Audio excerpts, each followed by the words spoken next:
So, ni je yang I rasa the lighting cantik, but my background is kind of messy. I tak ada masa nak kemas my library. It's a mess. Okay, I have books everywhere. I have sampah because I'm still going through barang-barang yang I nak buang, buku yang I nak buang, and apa yang I nak simpan, because I don't think I can keep all of this book because my book will be growing, because I still dapat buku from publisher to review and the numbers are getting serious. So that's not the point of today's video. Today, I wanted to do the challenge where you read 1-star review of the books that you rated 5-star. Okay, the thing about my rating system is I basically read for vibes. I do not read for intellectual. I do not read to gain knowledge. No, it is not my main purpose of reading. I only read books for vibes. That being said, I punya rating system will be kind of weird. Okay, hang on. So we start with 1-star.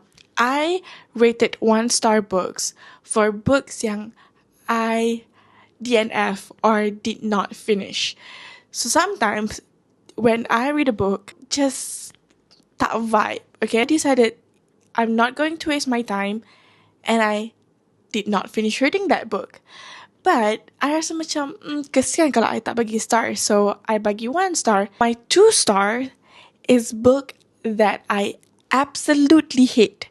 But I finished reading that book, but I hate it so much. Like, it's poor writing, the plot is boring, the character is annoying, nothing happened in the book. I finished, but I just hate it so much. 1-star is book that I give up early on. 3-star are books that I baca sampai habis. It's just that I feel like I need to push myself sikit to read that book. Like, maybe I read halfway, I like it, and then the other half just felt nothing. So that kind of book, usually I rate it 3-star. So this is where it gets weird.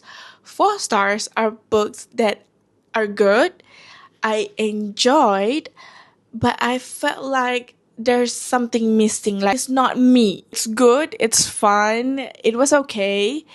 It might be enjoyable too, but there's like an itch. Yeah, I rasa macam it's just missing something. And 5 stars are book that absolutely fits my vibes. Remember, I'm reading for me. Chef's kiss, yeah, memang it's for me. And what I usually did is when people ask me for a book recommendation, I usually will go recommend book which I rate 4-star. And my 5-star are usually books yang it's not for everyone. It's specifically for me. Let's go through Goodreads. And as much as I gave that book 5 stars, I most probably tak ingat half of the things that I read. I don't even remember what I liked that book about, but I just know that I had a fun time. That's all. Crooked Kingdom, the second book in the 6 of Growth. So let's go and read the 1-star review. 1.5 star. I tried, I really did, but Bardugo's storytelling does nothing to me. This is such an overrated book together with 6 of Crows. It's like the Kardashians of book, all hype with no real substances. I just can't grasp the reason for this book. It's painfully slow and boring. It drag and drag and drag. To be honest, I actually kind of agree, because the reason I jumped into the wait, which book get Prince Nikolai? I do remember I pulled through one of the series is because Prince Nikolai. Okay, next book we have the Mindf series. This book was so good. It's 5 books, and one book is just maybe 200-ish pages. Let's go to the 1 stars. Huh? Okay. One of the comments of people who rated 1 star, be gay, do crimes. What? Someone said that this series is the perfect example of the more you continue, the worse it gets. I'm not sure whether she was talking about the plot or the quality of the book, because as I'm reading that, I do realize yang the book are getting worse in terms of things that happen or things that being revealed, because this book is about, I really can't remember the character's name.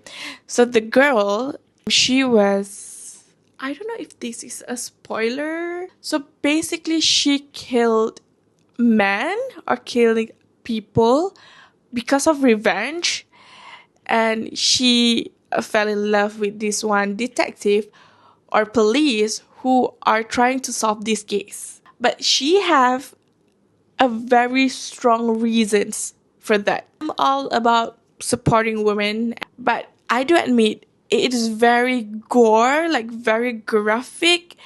And there's one time where she was talking about the flashback.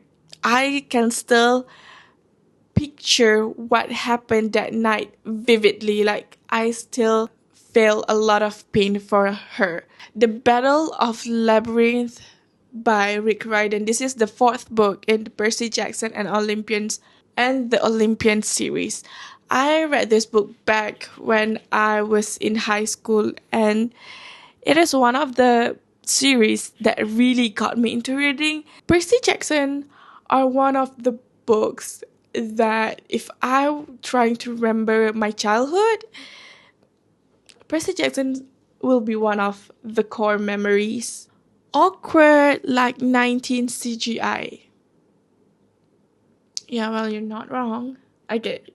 This person comment, I want to fight Percy every single second of this book.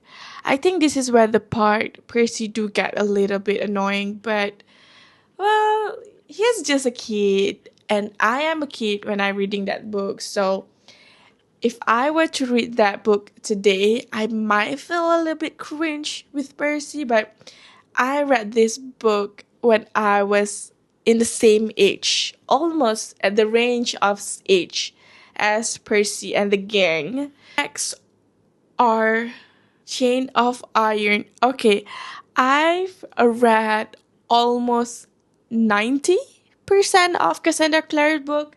I started reading that back when I was in high school. I read the Mortal Instruments series. I absolutely enjoyed the Infernal Devices. But as I grow older, I really fell in love with the Last Hours trilogy. I think I rated each book 5 stars. First, it felt like nostalgic for me for some reason, because as with the Shadowhunters world, I remember watching Sasha Alsberg on BookTube, and she really loved those shadow worlds. I used to draw the runes on my body. Oh, probably just rip the covers off and throw the rest of the book away. Anyone else? I am officially throwing in my hat with Cassandra Clare's book. They are just not good anymore. Too much drama, too little plot. Yeah. That part, yeah. There's a lot of annoying drama throughout this series that I just want to punch that certain character. Okay, I think I might agree with her. I used to really like this author, but her books are getting worse. The storyline was pretty much non-existent, and it was all about love triangles and unrequited love and complication. Nothing was even solved or answered.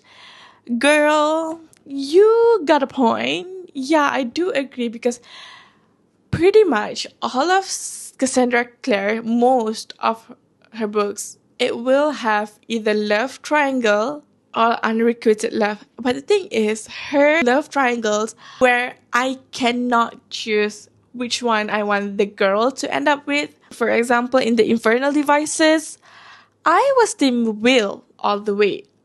But when you get to read James' part, was it James? Yeah, the one that turns into the brother, Zachariah. I was actually did not finish reading The Lady Midnight. And it does have an unrequited love because they were both Parabatai.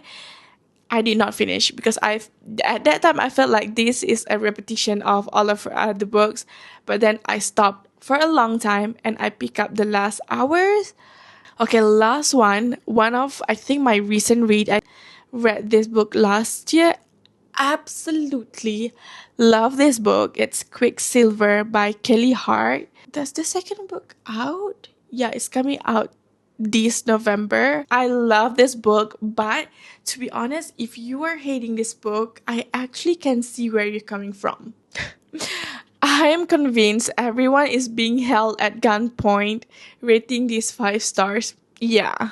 Okay, this one, what I said that I get if you're hating this book, made it 25%. I just can't do this. This was underwhelming. If you've read any romantic book in the past 2 years, you've already read this one. There's obviously a reason so many people are enjoying this book. Unfortunately, it didn't work for me. I don't normally read books that I didn't have, but the average rating for this is very misleading.